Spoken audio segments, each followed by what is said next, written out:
This is the biggest reason for your wrist and shoulder pain. And the reason why you need to know this is, one, there's a good chance you're going to experience this at some point in your life, especially if you work on a computer. And two, exercises and stretches will not fix this problem, at least not for 3 to 6 months. So today, I'm going to be showing you what both your wrist and shoulder pain have in common, and I promise you it's not just the nerves. I'll be showing you the 3 areas that your pain is most likely coming from, with one of them you probably didn't even realize. And then finally, I'm going to show you a simple routine that you can do to get immediate results for both your wrist and shoulder pain. I'm here from TOStreatment.com.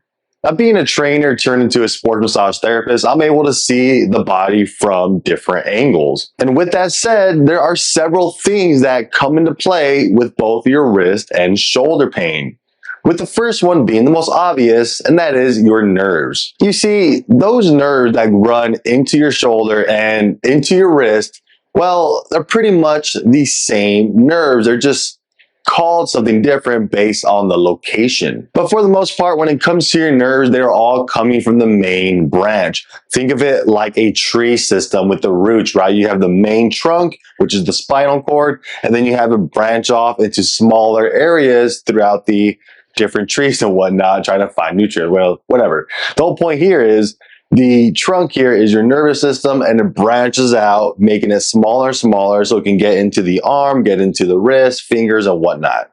And again, they're named differently based on location, not because they're different nerves. Now, another reason for both wrist and shoulder pain is going to be what's called a fascia line. And in this case, it's going to be the front arm line and the deep front arm line, which may connect the shoulder to the wrist. See, fascia is pretty much a giant muscle in that it creates constant tension. So this giant muscle that starts in the chest and goes all the way to the wrist, or goes through the shoulder and into the wrist, all of that can create tension, which leads to some kind of pain. Plus, fascia is also responsible for things like trigger points. And because of that, trigger points can also create what's called referral pain.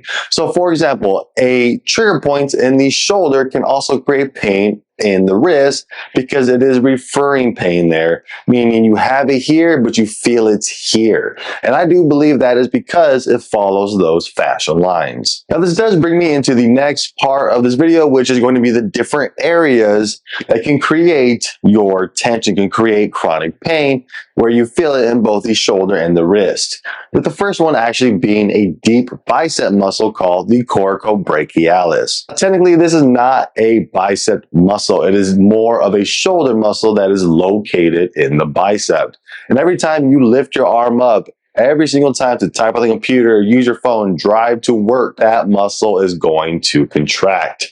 And it is known that trigger points in the Corico Brachialis can create referral pain into the shoulder and into the wrist. Plus, your nerves and blood vessels run right behind that muscle. So again, if this muscle constantly gets chronically shortened and tight because it's overused, it can then create some kind of compression on the nerves and blood vessels, which then creates pain every time you lift your arm. Now, another area that is right next to that as well is going to be the Pec Minor. Not the Pec Major, the big titty here, okay? I'm talking about the little titty underneath the big titty. That Pec Minor is going to be responsible for a lot of issues. If you have back pain in the rhomboids between the scapula, it may be due to the Pec Minor pulling on the scapula, which then stretches those out, creating that chronic tension.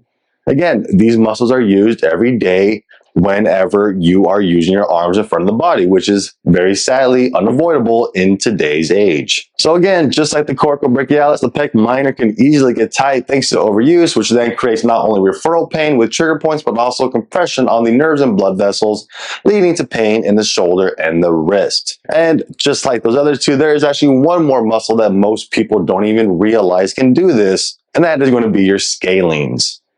Your scalene muscles are your lateral neck muscles. And when they get tight because of other things besides bad posture, we use them whenever we are hyperventilating. If we are stressed out, we tend to use these muscles more, or just regular chest breathing.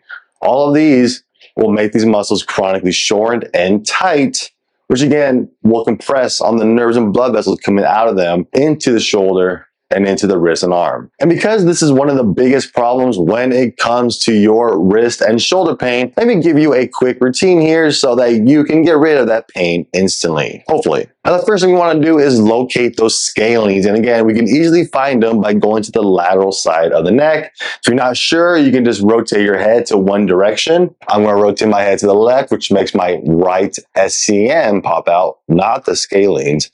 We're using this as a landmark in order to find the scalenes right behind it. So it's the ones behind the SCM or in front of the traps in that little triangle zone. Now, you do have three different scalenes here. You have the anterior, medial, and the posterior. And we can actually try to figure out which one's tight, which I'm pretty sure all of them would most likely be. But with a lot of you with more forward head posture and things like that, there's probably a good chance your anterior and medial are going to be tighter than the posterior. So all you want to do here is quickly perform a lateral neck stretch in order to gauge how tight your muscles are and to see if it even recreates your pain. I want to tilt my head to one side.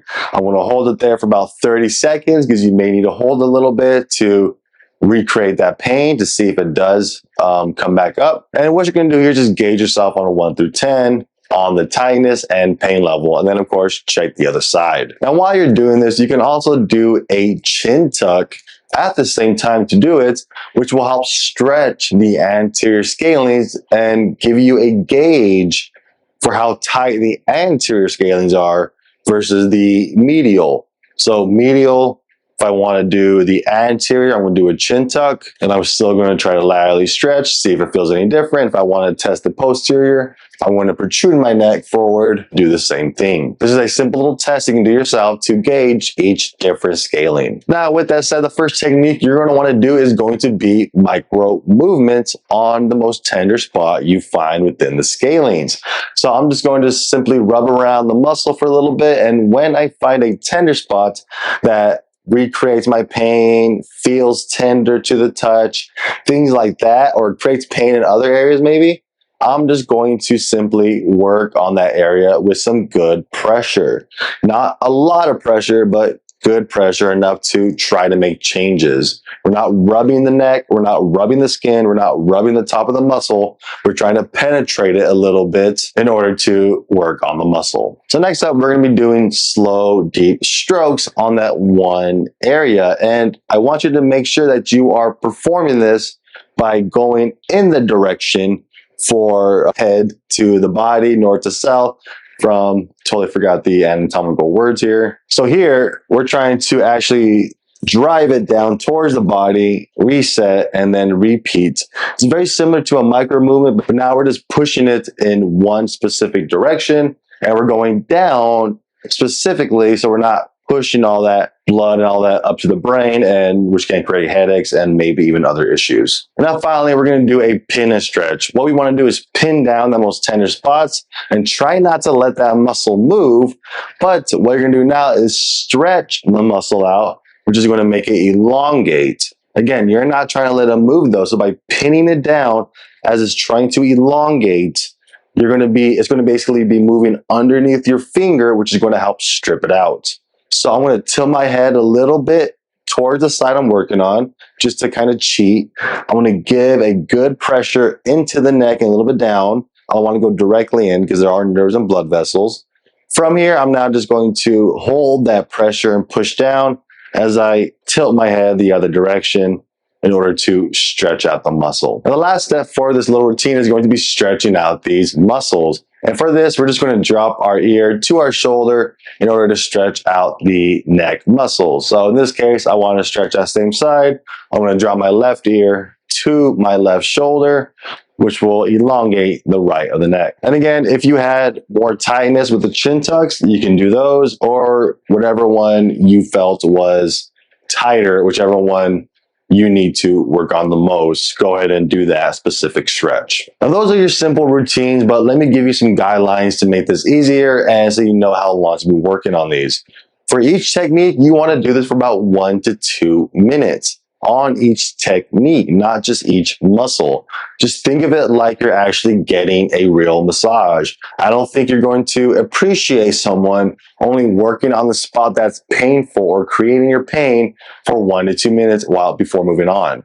You don't want to do the same thing here. You want to spend about 1 to 2 minutes per technique, which will give you about 4 to 6 minutes per side of actual massaging the muscles, the scalenes here. For this routine, you also want to make sure you're doing about 3 to 5 times a week. And it is normal to feel tender or soreness after doing this, especially if you never had your neck muscles massaged. It may also feel very tender when you're doing this. It can recreate your pain, and it can create pain in other areas or just move entirely, which is a little normal when you're working on fascial pain here. All these things are completely normal, and if you start to feel it, just stick with it and pay attention to it, because there's a good chance the pain will eventually begin to dissipate and go away. Now today you learned all the different things that the wrist and the shoulder have in common besides your nerves. You learned about the 3 different muscles that can create nervy pain and trigger point pain in both the wrist and the shoulder. And then I just showed you a simple routine to massage out the scalene, the biggest culprit in both these problems. But now that you've learned how to release the scalenes, you have 2 different options. You can either learn how to release all the other different muscles that can be creating your nervy pain by watching this video up here, or you can learn how to keep your pain away by doing these exercises up here. Either way, I'll see you in the next video.